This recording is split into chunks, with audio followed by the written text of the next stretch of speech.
using drugs, and the school rule says if you use, then you are going to be expelled. You can see how this then becomes a barrier to education.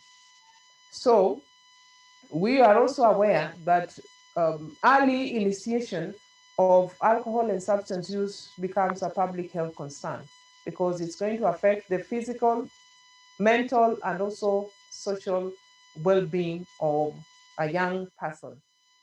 Vision 2030 is also a strong component here because the social pillar of Vision 2030 positions education and training as an essential vehicle if we are going to attain that Vision 2030.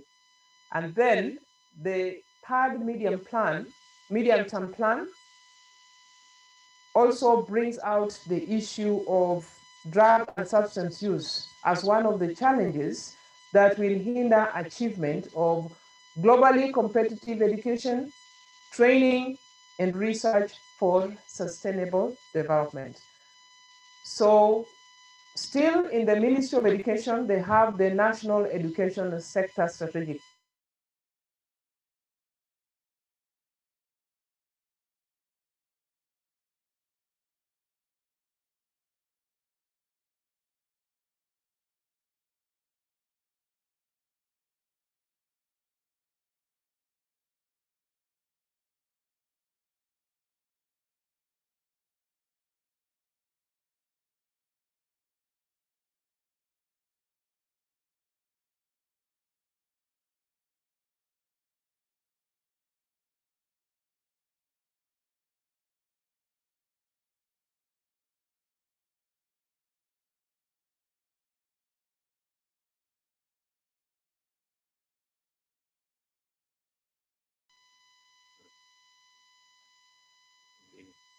Yes, we just praised how our network was good until now. All right.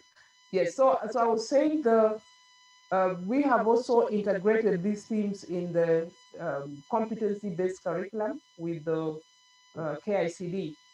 So again, we also, this program talks about developing a multisectoral framework to guide prevention interventions and developing protection systems, including counseling and supportive referrals for learners.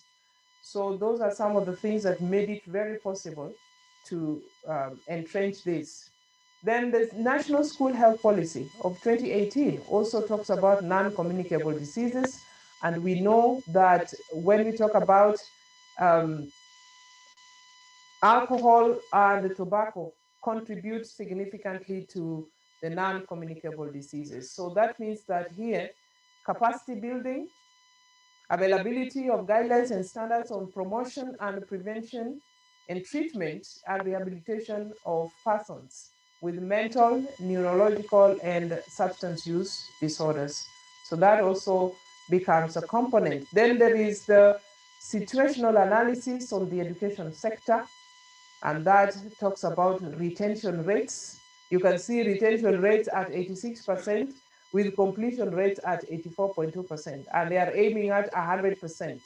So that means that if a substantial number of learners drop out of school because of various reasons like teenage pregnancies, alcohol, and substance use, then it is even going to lower the retention and completion rates, which should is something that we aim at making different.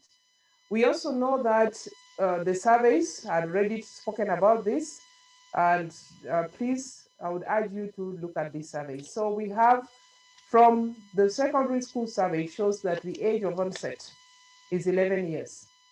And the one that media picked up and talked about, which worked well for us, was that the onset, yeah, the lowest age of onset was 4 years. So you see that helps to make a case for addressing the substance use.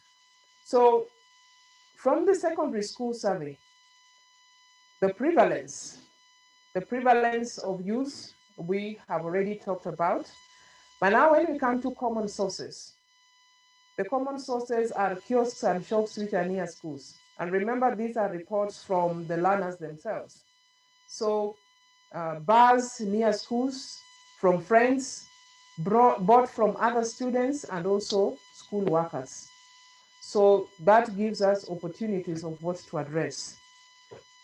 And there are many more things from the secondary school survey. So again, from combining the primary and secondary school surveys, we find that schools do not have, almost all of them, do not have a comprehensive policy on alcohol and substance use. The way they address substance use issues is also largely sporadic, one-off, information-focused sensitizations. That is why they call you to come and talk to the whole school. And thankfully, you also agree. So largely, that has largely been sporadic. The other thing is that schools do not conduct thorough or regular inspections for alcohol and drugs. They will do that when children resume learning, when they go home. Remember, they also use on their way home, but when they come back, then the schools do inspections. And then the target of inspection is also such that they are not able to clearly identify what they are. And then schools, the way schools also managed incidents was by suspension or exclusion. Or they summon parents and refer them to guidance and counseling. And the person who is doing the guidance and counseling is not even trained.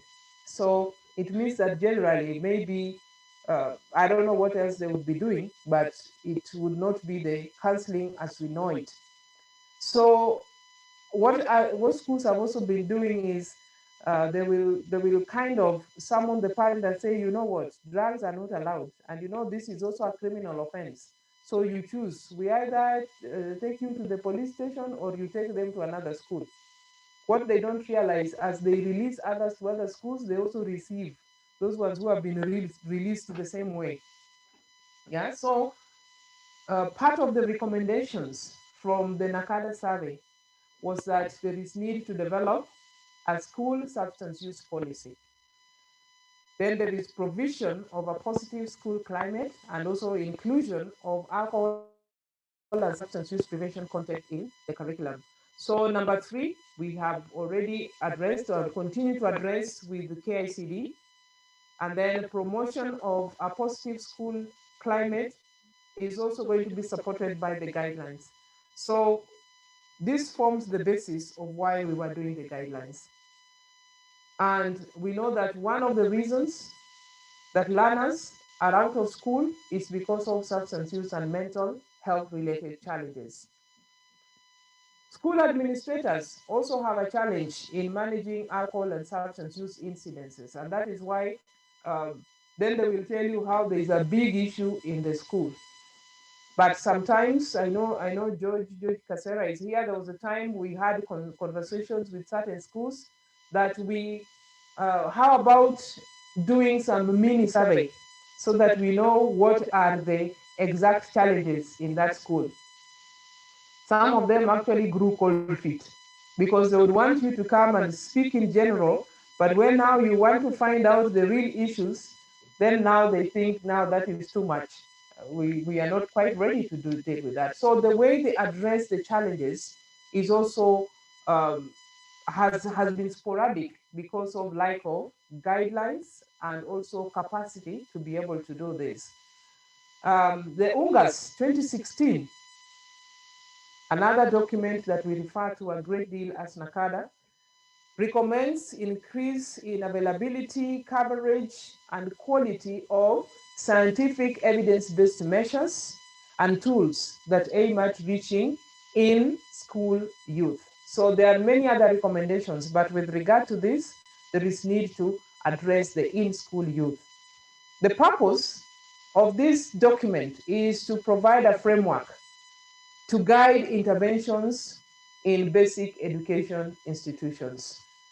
And that means that eventually what we aim to achieve is to promote a safe and healthy environment free from alcohol and substance use so that learners can realize their potential. What are the objectives? There are 3. One is eradication of alcohol and substances of abuse in 3 places: the school premises, the functions, and also the activities. So that is the areas that the learners actually identified as places where drugs are found. Establish mechanism for supporting alcohol and substance use prevention education for the school community. And we will see that it encompasses more than just the learners. And then 3, to respond appropriately to learners with substance use challenges instead of sending them away.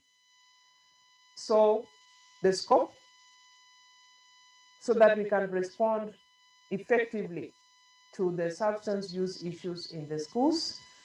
And then we also want to create a learner-friendly environment so that we can, if we appropriately address prevention and management of substances in schools, then it helps to also make the learners know that if they have a problem, they can actually present themselves so that they can get help. So this is going to address all forms of substances. So it's alcohol, it is tobacco, it is inhalants, and any other chemical substances, because some of them you don't even know about. So this is the blueprint so that they can address it. In terms of the key players, you can see there are quite a number, and they were also represented during the launch. The Ministry of Education itself, the Teacher Service Commission, Nakada, Ministry of Interior, Ministry of Health, Department of Children's Services, the county governments, the school boards of management, teaching and non-teaching staff, parents and guardians, community, the media, and then the faith-based organizations, FBOs, CSOs, CBOs, and even development partners.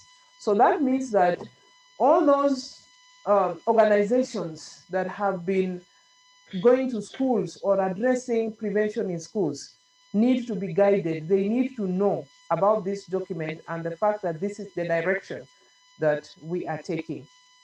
So in terms of guiding principles, the age appropriateness that we talked about in the bigger document, evidence-based, it needs to be based on scientific evidence, monitored and evaluated. It also needs to be comprehensive so that you aim at preventing onset so that you don't wait until they have started, to prevent onset and also mitigate on the consequences for those who have already started using. Again, the non-punitive nature. It should be corrective and supportive rather than punishing. That does not mean that substance use is still not um, discipline issue in schools, but it is providing an opportunity to address it in a supportive environment. The issue of confidentiality, so that you uphold discretion to avoid stigma and discrimination. And like what schools have been doing, if there is a problem, then they call assembly. Yeah, disrupt learning and call assembly and just address something that may have even happened at home, but then it is being addressed there. And then the way it is done is such that students will never accept that they have a problem. So confidentiality and also early intervention so that the school, the teachers can identify these vulnerable learners early enough so that they can initiate support. And the aspect of the entire school community and not just learners. And that includes even those with special needs. So the schools will also have to include the learners. So I'm going to take you through the thematic areas, and they are 4: supply reduction, preventive education, incident management, counseling, referral, and support. So those are the areas that this document addresses. And for supply reduction, it aims at eliminating access and availability of alcohol and substances in learning institutions. So what are some of the things that they need to do? Is to maintain vigilance to ensure that no alcohol or substances of abuse happen are found within the school and also during events. Develop guidelines for incident management so that later on we are going to see the guidelines for incident management. Maintain vigilance to prevent sale, manufacture, or storage of alcohol and drugs around the school. Remember from the survey, the kiosks and those um, structures you find close to the school, ban vending of food and other products in school premises. So when they have the school events, then we should not have that vending. Mahamri is being sold, but there is Mahamri and there is Mahamri that has been laced with marijuana, for example. So the learners know, if you want ordinary Mahamri, this is it. If you want the other one, yeah. So word goes round and they get to know. So ban vending. The other is to monitor operations of school canteens and tuck shops, because that has also been found to be an area where the substances are found. Enhance supervision during school events, activities, and on weekends. So that, because again, this came out from the survey, put measures in place during school events to prohibit availability of alcohol and substances of abuse, and also carrying out regular, comprehensive whole school inspection, including impromptu searches. So those of us who are in compliance, it means that we may need to come out with what are some of the things, what kind of basic training can we do to schools to enhance their effectiveness in doing searches or inspections. And then ensure access and use of prescription medicine as is supervised by a person appointed by the school admin. Remember the survey, I think our number 2 or 3 substance is prescription drugs. So prescription medicine, how it is accessed by the learners, they need to appoint somebody. Ensure teachers and other relevant staff are equipped with the knowledge and skills to conduct effective inspection. So that is what I was talking about. It is upon us to think about what is it that we can do to help them to effectively do inspection. And then report alcohol advertisements of billboards next to schools to the sub-county education office to liaise with the Ministry of Interior and county government for action. So billboards and those ones, advertisements should not be next to schools. You put your business where your customers are found. So that helps to address that. So that has to do with supply reduction. And if you look at the document, you're going to see who is supposed to do what. It provides the various implementers who is supposed to do what. Then we come to preventive education. And we know that education on alcohol, tobacco, and drugs is most effective if it is provided in the broader context of health education and also delivered in a supportive whole school environment. And therefore, this preventive education is going to target the teaching and non-teaching staff, the parents, and the learners. So think about how you're going to do this so that we are not just targeting learners. Remember, when you liaise with the schools, if there are parents' meetings, particularly AGMs, it's an opportunity for you to reach out to parents. And you will find that it has to be part of the agenda.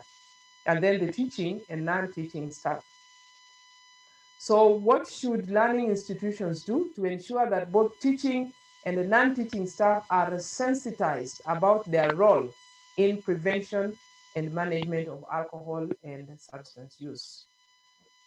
And you know that is going to, as people on the ground, you're going to play a big role in that sensitization.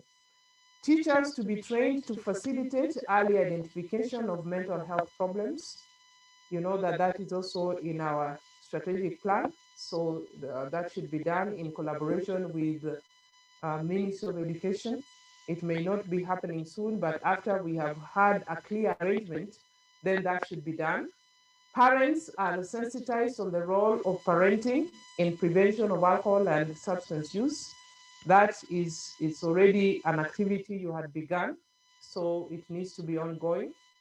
Learners to receive appropriate content, age-appropriate content and life skills under pastoral guidance and counseling programs and clubs. So in the annex of that document, you will find there's a guide in terms of what needs to be covered. And so even for you, it is going to be beneficial so that as you go to schools, what is the content that you are supposed to be reaching out? And that is because they have pastoral programs, they have counseling and guidance programs. So pastoral does not mean Christian. The Hindus, the Muslims, the Christians, they all have all these. I think it's one of the lessons in the timetable, particularly for primary schools. So that is with regard to prevention, preventive education. So this is just a small bit that I have given, but you will find everything else in the document. Even the fact that if there are parents' meetings, like when they have AGMs or those education days, alcohol and substance use, sensitization of parents must become an agenda. And the ministry is going to disseminate this to schools. Then incident management, how do we address this? So these are the recommended procedures in managing incidences. The first one is suspected use for alcohol, drugs, tobacco in the premises or any other school related activity. So one of the things, they had a register they were calling in discipline register, which I hope they will change. So the teachers need to, first of all, it needs to be recorded, then they need to establish the facts and then determine further actions. So the further actions are prescribed in the document. And also the Basic Education Act. The Basic Education Act already provides what further actions need to be done. So the second one is, remember the first one has to do with suspected use or suspected use. The second one is intoxication or unusual behavior. It means as you speak, that person is already showing signs of intoxication. So the first thing that they need to do is to establish the health status of the learner. What is it that they had taken? Yeah. So that it means that there is need for first aid. So you provide first aid and ensure the learner's safety. And if they see the need, then they can refer to a health facility. And so the health of the learner, health status of the learner comes first. You know that we have had incidences of learners consuming some form of alcohol which is in the lab, and the next thing they have a death in the school. So that is why establishing the health status and then getting the first aid first, but it still needs to be recorded in that register that I don't want to call its name. Hopefully by the time it is rolled out, it will have a nicer name. Then that is when the parent or guardian also need to be informed and then identify the need for involvement of other specialized agencies. Because in the Basic Education Act, it already provides for these specialized, like the education office. They have something like it needs to be reported there. If there is need for police, because it depends on what substance has actually been consumed and where is it found, is it within the school setting, and so on. Then the other incident is maybe after a sensitization or a learner present themselves and they disclose that they have been using. Maybe from home, the parent is the brewer. And so in the course of serving customers at home, they have also been using. So they disclose use. That means that that is somebody in need of help. And that is why refer to the guidance for guidance and counseling and ensure confidentiality of the information so that we move away from assembly calling so that you tell the whole world about it. You know what has been happening with regard to some of the incidences that happen in schools. So, and then refer, where necessary, refer to a healthcare professional. And that is because some of the schools, we need to build capacity of the guidance and counseling teachers so that they are able to do this within the school setting. But we also know that if they do not have the capacity, then which other healthcare professional is available within that setting so that it can be addressed. So we have also been building capacity of healthcare professionals under the universal treatment curriculum. So it means that that needs to continue so that we also create a critical mass within the environment to help schools to do this. So the first thing, if they're using, then they are referred to counseling. Um, and that can also include even 1192 or Kenyatta National Hospital, the children's, the youth center, and so on. So healthcare professional. Then the other incident is finding substances or associated paraphernalia. So this also needs to be recorded in the register, and then they need to confiscate and safeguard the evidence. Remember, we said as Nakada, we need to come up with a way of helping them to do inspections. And if they do inspections, then how do they safeguard the evidence? In some of the trainings that we have had, the teachers say, you know, if they don't handle the evidence properly, then you who is holding the evidence, if it is cannabis, for example, if they do the fingerprints, it is the teacher's fingerprints. You know, they will say, iyo ni yako. Yeah. So how do they safeguard the evidence? And then they also need to establish the facts, then inform the guardian, and then refer to a medical facility for assessment. If they are using substance, that is why, remember, you are establishing the facts. So if there is need for assessment, and then consult with the relevant authorities. So is it the education office or the police, the health professional, the children's department? So again, it will also depend on the case, because if, let's say, they are having, they could be part of, and those who are in Nairobi region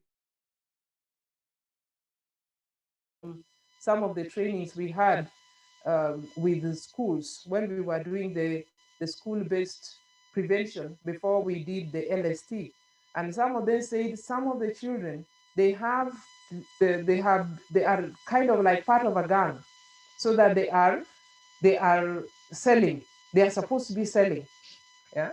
So that's why it's important to establish the facts, and then whether there is need for consulting the relevant authorities. I hope if you have questions, you can keep putting them down, because if we address them here, when you go to the field to do the next level, then you will be in a good place. The other incident is when there is possession and or supply in the school premises or school-related activity. How are those issues handled? It still needs to be recorded in the register because it's an incident that has happened. Um, the need for random searches, including involvement of law enforcement. Yeah. Confiscate and safeguard the evidence, inform the guardian, and also prescribe the corrective measure as provided in the Basic Education Act or other written law. So it means that when it comes to handling possession and supply, you see, now this means that the intention of that person is totally different from the previous ones that we've been talking about. So those are some of the incidences that we could come up with that learning institutions have been experiencing. But we know that there are other incidences, because this drug field is also an evolving field. So what other incidences, if they are there, then it still needs to be recorded, because you need to have evidence of that, inform the parent or guardian, and then also uh, the prescribe the corrective measures that are provided in the Basic Education Act.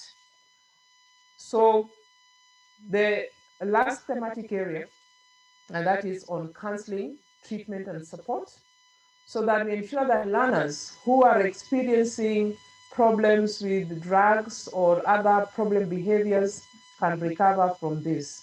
Because remember we said they may be using but not dependent. It needs to be communicated in writing to the parent. Remember in the first incidences you have already done the documented the incident and so on, and we say refer to counseling. So if they are being referred to counseling, what is it that should be done? There is counseling that can be done within the school.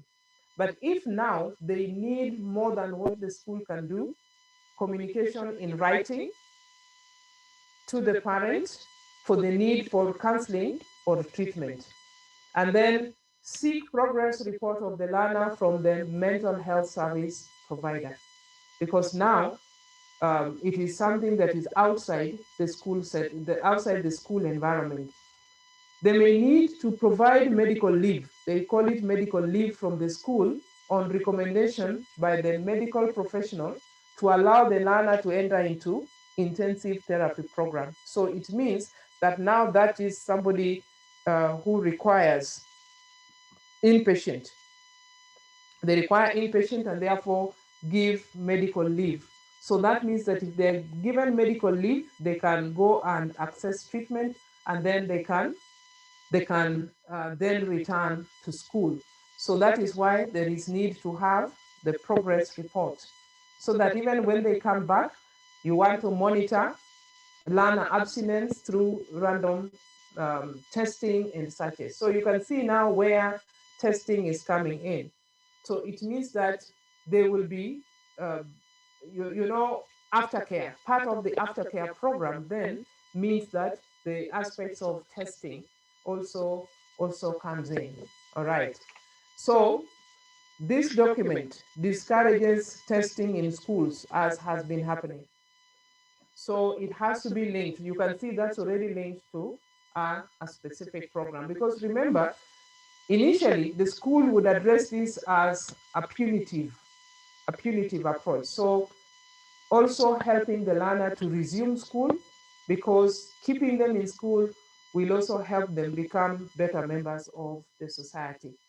And then encourage teaching and non-teaching staff to seek counseling and treatment for substance use disorders in accredited institutions, which can be found on our website. So the school setting is not just about learners, but also the teaching and non-teaching staff. So whereas TSC takes care of this, but as you get into schools and they want to find out, or they come to you and they need help, because as Nakada, you are a powerful person and therefore should have an answer to all the questions related to this.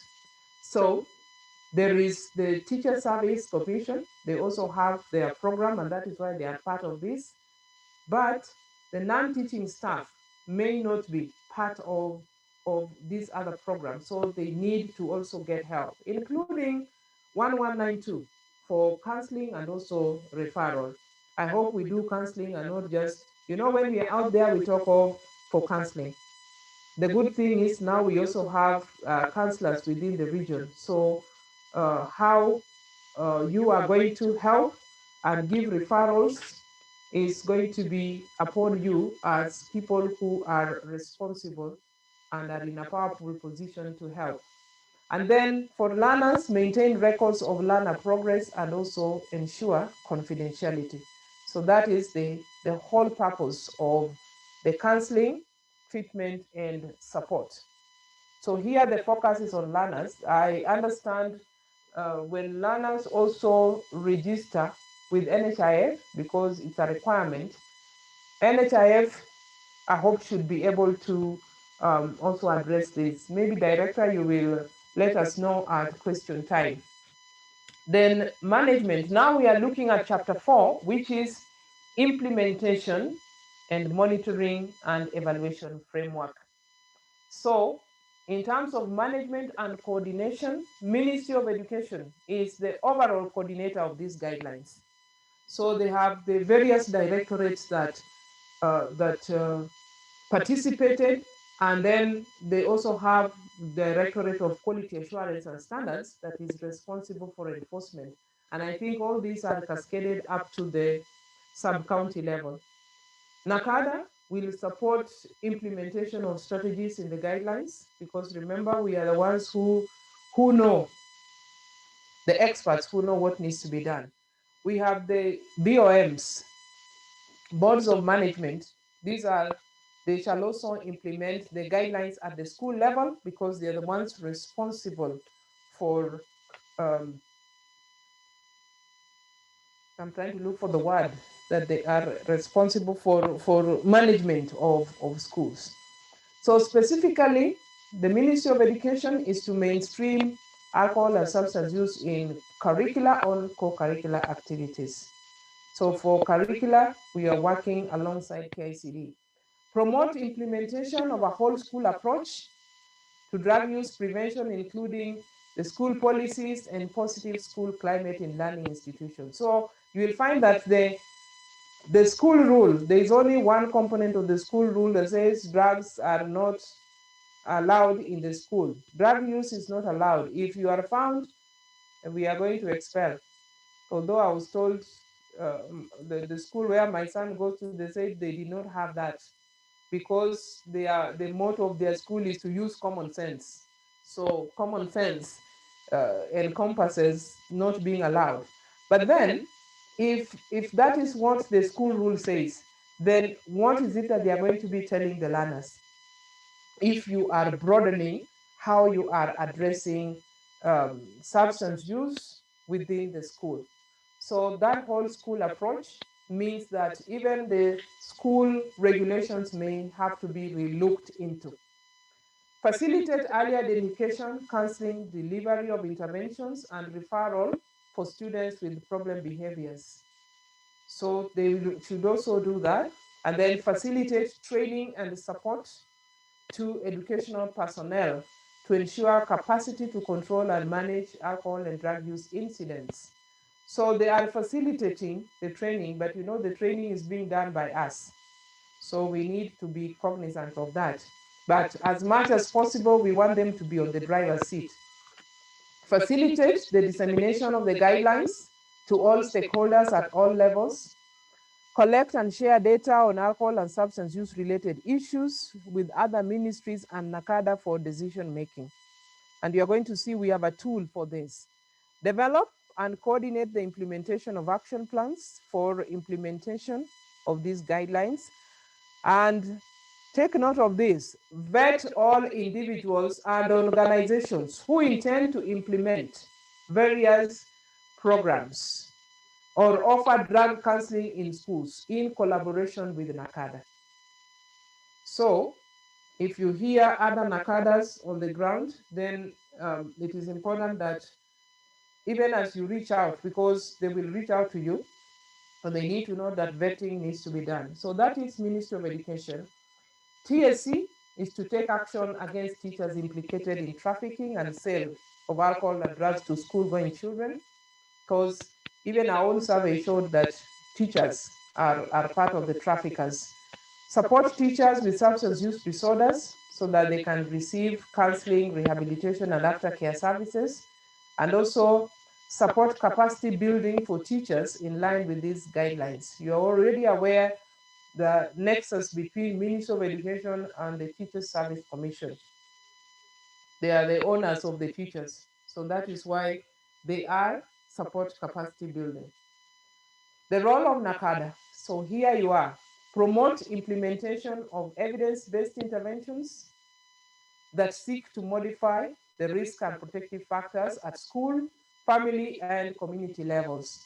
So remember, we are saying it's not just the school environment, the parents, and even that community where the school is.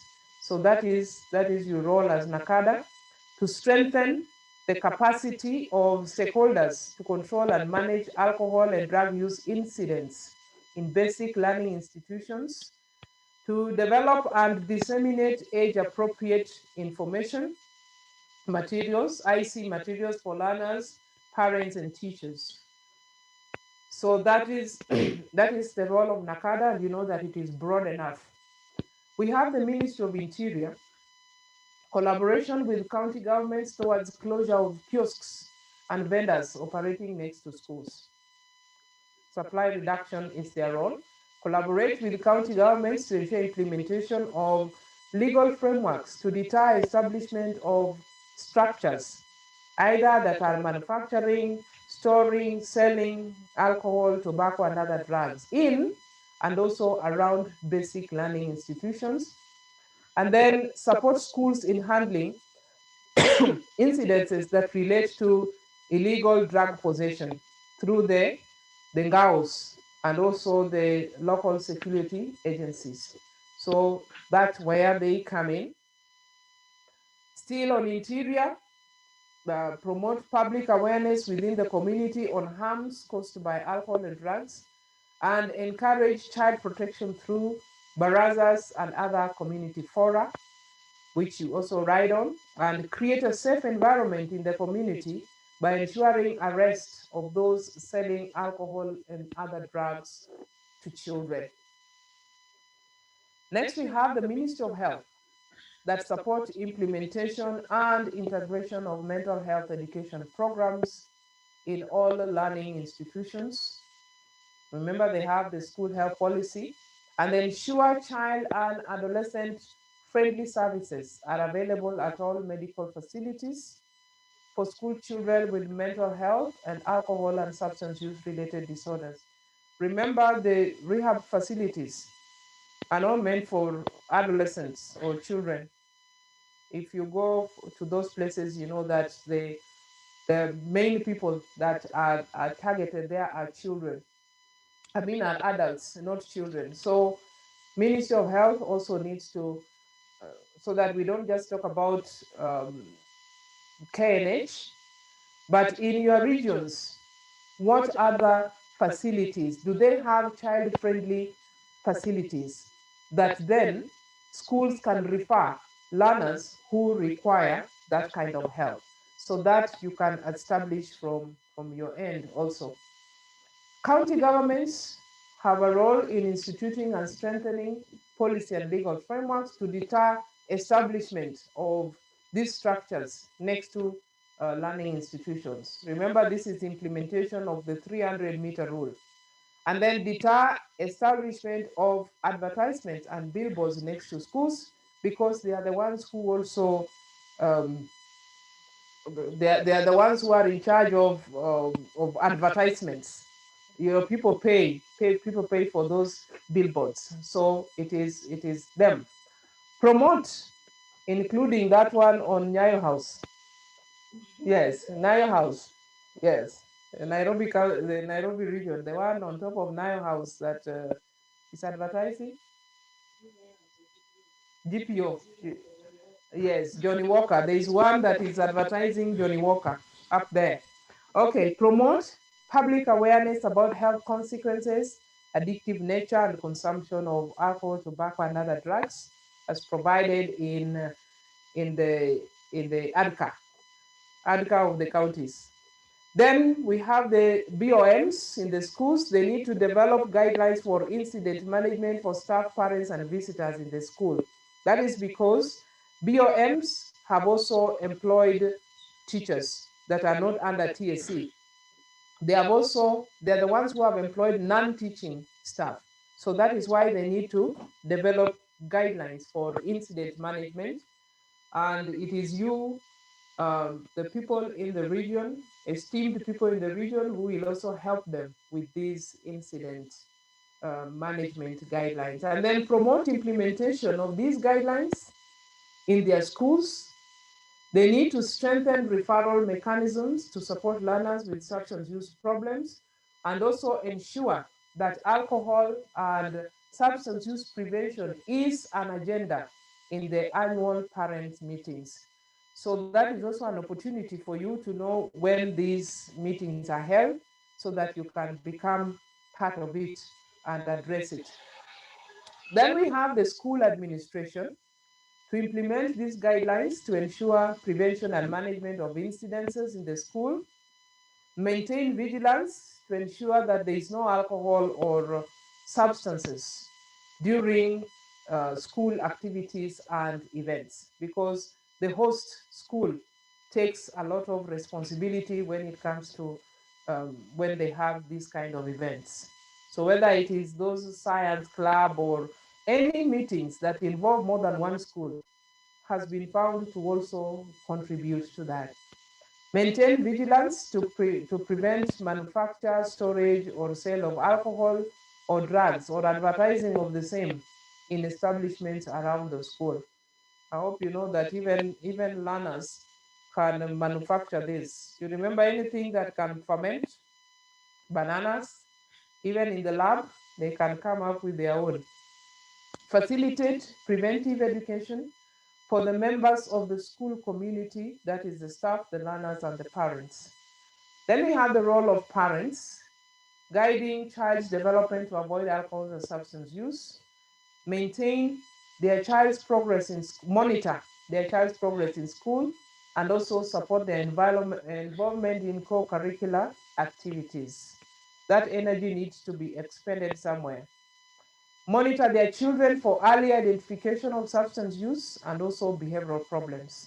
And then collaborate with the school to address alcohol and drug use incidents as they emerge.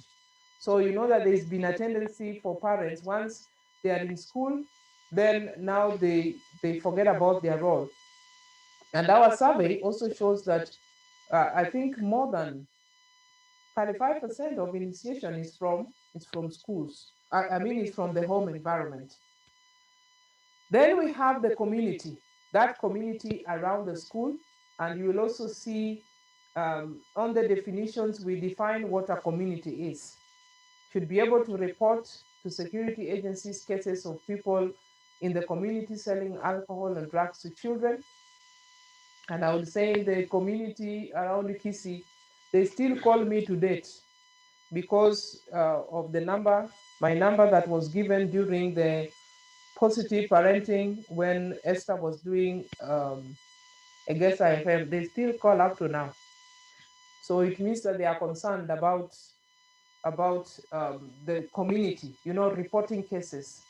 Support efforts of school administration and law enforcement officers in creating a safe environment, and also participate in alcohol and drug awareness forums organized by community and faith-based organizations, as well as the national government administration. So community plays a big role and we should not leave them out. So even when we go for barazas, then we need to bring out the importance of the community. And then lastly, we have monitoring and evaluation. And this is done on a quarterly basis. And the Ministry of Education shall develop this monitoring and evaluation system to inform review of the guidelines. And we have also provided a reporting template for this. So it is an annex in the booklets and it looks like this. So it means that the 10 schools that you will be working with in your region, you must bring to their attention this document, yeah, the reporting template, so that they are aware that it's not just one-off. Remember, we said when we have any kind of program, then it must have a monitoring and evaluation component. So the school, we still have the technical working group with the Ministry of Education. The work has just begun. And that is why we are starting small when it comes to not just our resources, but also you start with 10 schools and see if you can replicate. But remember, you can still do more than those 10 in your region, depending on even using the resources that you are going to be provided for. So as a way forward, dissemination and implementation of the guidelines within the region. So from your perspective, what else? What else? What else is the way forward now that you are going to receive these presentations once we are done. And that brings me to the end of the presentation on this. So I take your questions, and I would also want to hear what else we should do with the 10 schools and the many other schools that you have within your region.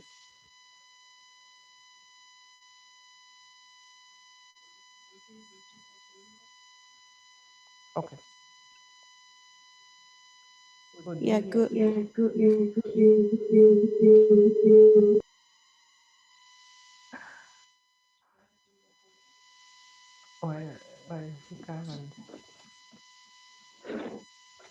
Okay, so Wendy wants to read what is on the chat, because I know some of you may have challenges with your devices, and it means you also need to up your game with your devices. Sometimes you have some of the tools you can add that would still you'd still be able to use your device. So you can still use chat, but this will also be an opportunity to carry up your hand and say something, because you are the implementers. Okay, Wendy. Great. Thank you, Susan.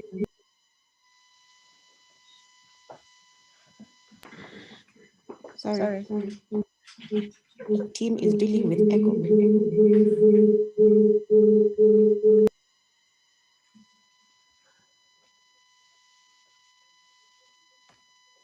All right, great. Thank you, Steve. So thank you all for attending, and thank you to Susan for the comprehensive presentation. I think many of us can relate to it, especially those who work in the field, because we have been working with schools at different levels, and many of you will confess that most requests come from schools. And most of the time, what they want is to sensitize the students in the hall, bring everybody together. And that's a lot of what we've been seeing on the photos that you share in terms of Nakada updates and what you're doing. So now we're saying that with the guidelines, we need to redirect them towards the best solution. So I'd like to just, at some point in the presentation, Susan had mentioned that it would be important for us to think about how to build capacity for schools in terms of inspections. And even at the end, she has opened the question on, now that we're going to be working with a specific number of schools, what will we do with them? So it's an important juncture for us to contribute to that or brainstorm about how we want this to look in this FY, because like Susan said, you are the implementers. So I had asked on the chat at 11:10, how can we go about building capacity for schools to improve how they conduct inspections? Beth Omondi contributed by saying that I think training the teachers is an important step. Also, inspection should be done by a multidisciplinary team and not the teachers alone. For example, they may involve the police and counselors. Chelanga was asking about could there be a different book from the indiscipline book to occurrence book, or to occurrence or incident book, though for confidentiality, counseling and guidance teacher may have a record book. Those of you who have looked there, my response was that guidance and counseling are usually required to have separate records that are confidential, and those are separate from the incident book. Incident book is usually managed by the teacher on duty. Anything that happens in the school that day is recorded there. We wanted to also avoid introducing new systems, so that we anchored all our procedures in structures that they have already existing. So even monitoring and evaluation is going to go within the M&E system for the ministry, and the quality assurance officers and all those people are going to be trained on how to also check for what schools are doing in this area of implementing the guidelines.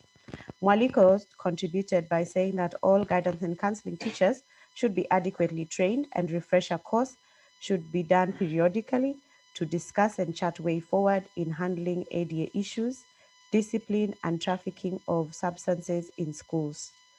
Those were the views that he was sharing.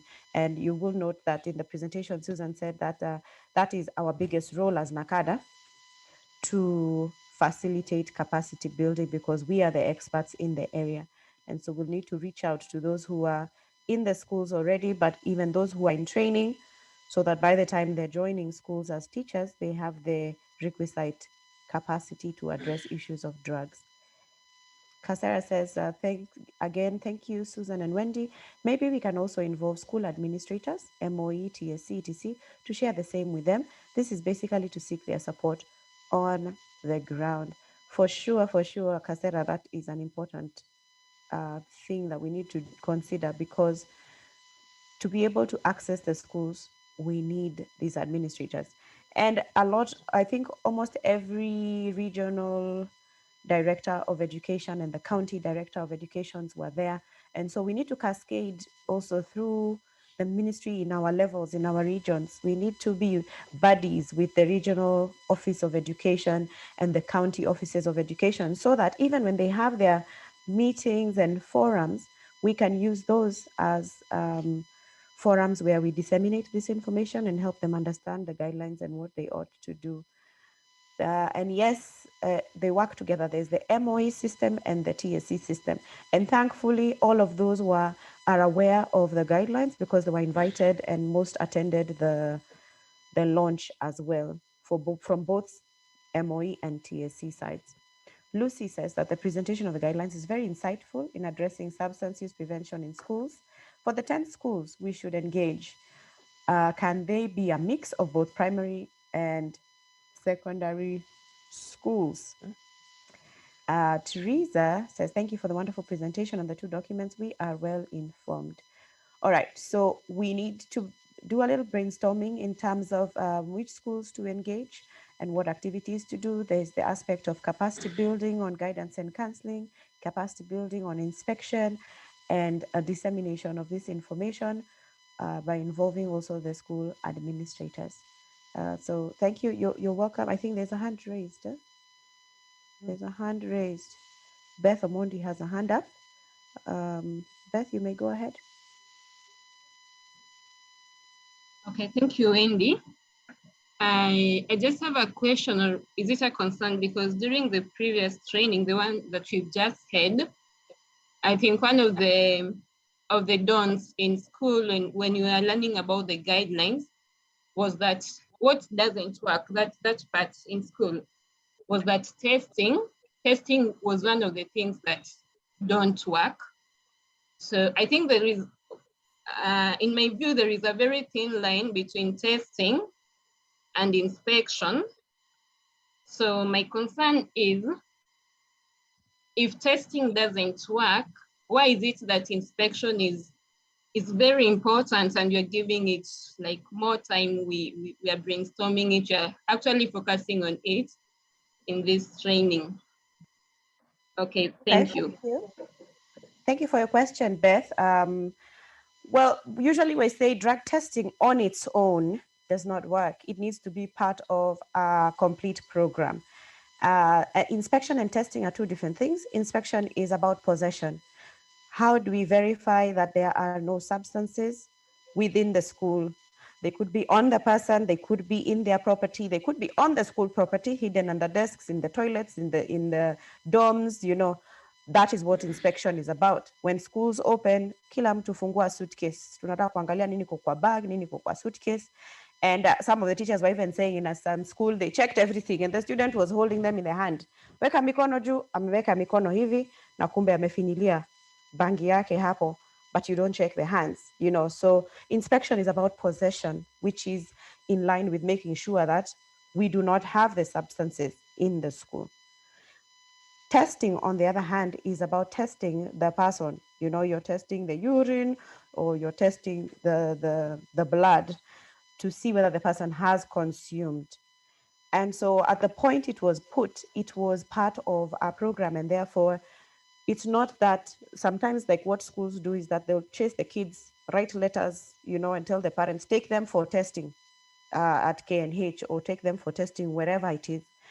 And by the time even this letter is getting to the parents and the children are taken away, even the substance that was in the system is no longer there. So by the time they go even for the testing, the testing will be negative. And what will they have achieved? There will be a lot of drama in the school, a lot of talk, a lot of disruption. And these kids are going to miss school for days or weeks, because sometimes they're also sent away, and it takes a long time before they're able to go, whether it is to Nakada offices or wherever they have been referred to, get a stamp and all that, and come back to the school. So it's a very disruptive process. But the testing that we are talking about is that when you refer them to the health institution, then that health center may do drug testing as part of the verifying what the substance is, and then they're getting access to counseling or whatever other type of assistance. It's not testing so that you can kick them out, which is also what some schools do. And it's not testing to disrupt, it's testing as part of helping. Most of the time, testing is not approached as part of helping, it's approached as a punitive process. So that's why you find that here we are talking about testing and giving a context for it, which is what is lacking on the ground. I hope that has provided some clarity. I don't know if Susan would like to add to that. Okay. All right. Any other ideas for what we can do with the 10 schools? Or how we can achieve inspection, capacity building, as well as dissemination of this presentation that will also be shared with you like the previous one?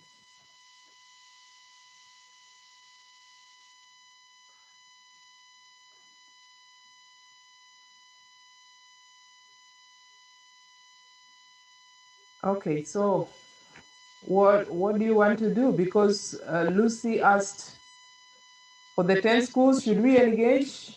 The 10 schools we should engage, can it be a mix of both primary and secondary schools? What are your thoughts? You know, you are the implementers.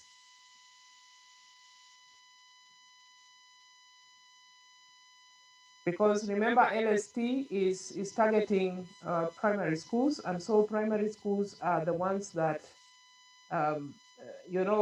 follow-up for primary schools will continue, but then you also have now the secondary schools. So what are your thoughts? Or we leave it up to you to make the decision.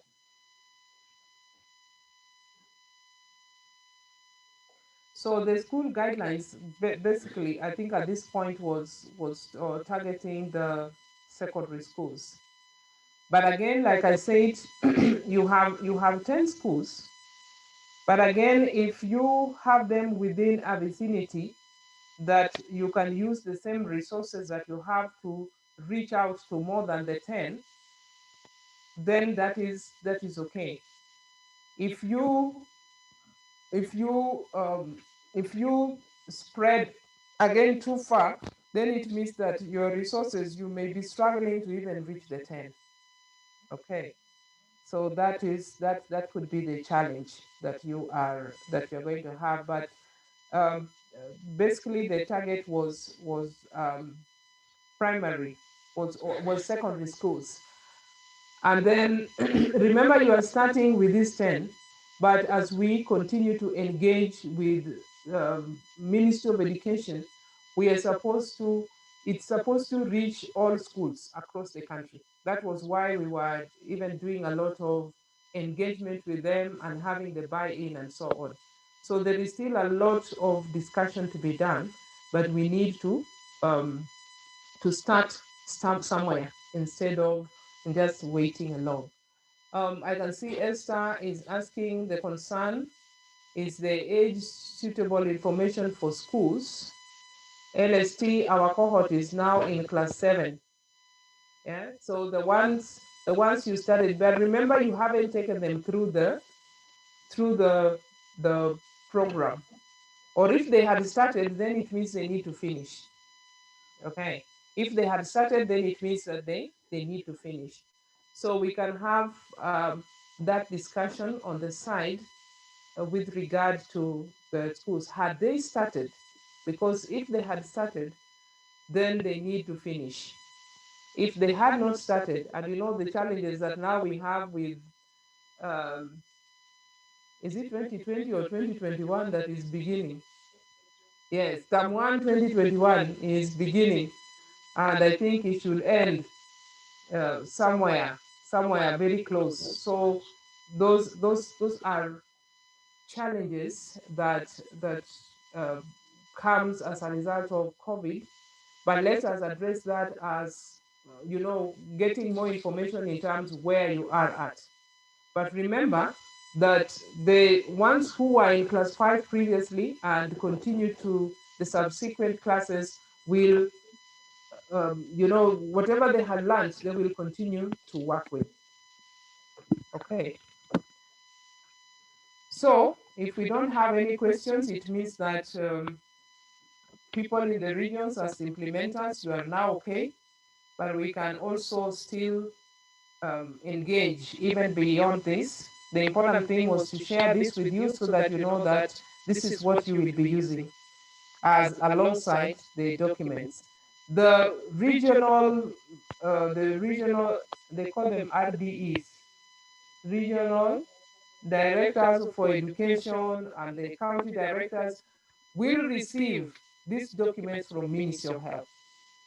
So whatever we are going to give you, I mean Ministry of Education, whatever we are going to give you is with regard to the 10 or so schools that will be reaching, based on the planning that we had in Naivasha, because many of you were the opinion that you needed to produce some copies.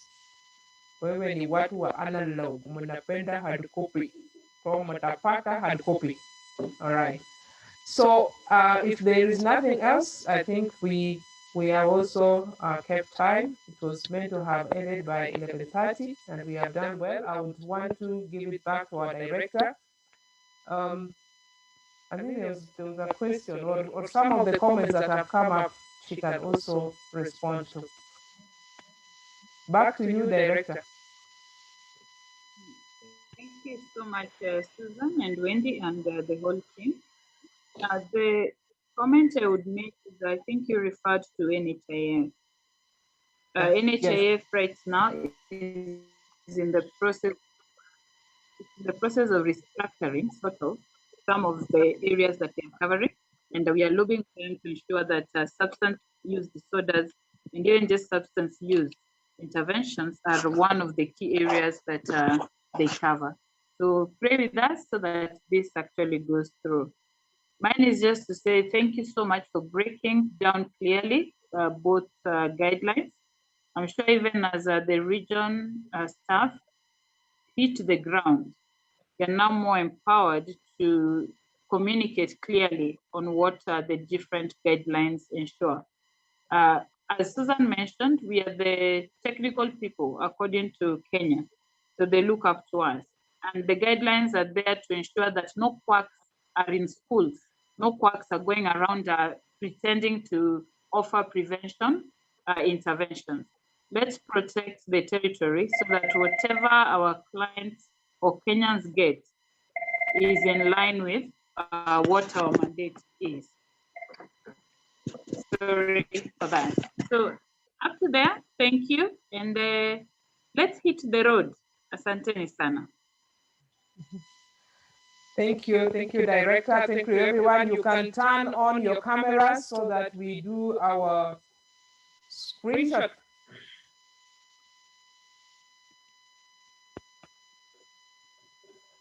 Good to see you, Robert, Esther, Director, Lucy, Ken, Teresa. Teresa, today you are Mwangu instead of Mwangi. Rita, yeah, Chelanga. I will edit that. Calvin, I can see you are two of you. Eunice, good to see you. Yeah, people who've not turned on their cameras. Sarah, good to see you. And I'll be doing the screen. The baby. Thank you, Kijala. Yes, good to see you. And some people are hiding; they don't want us to see them. So I have a challenge with my camera.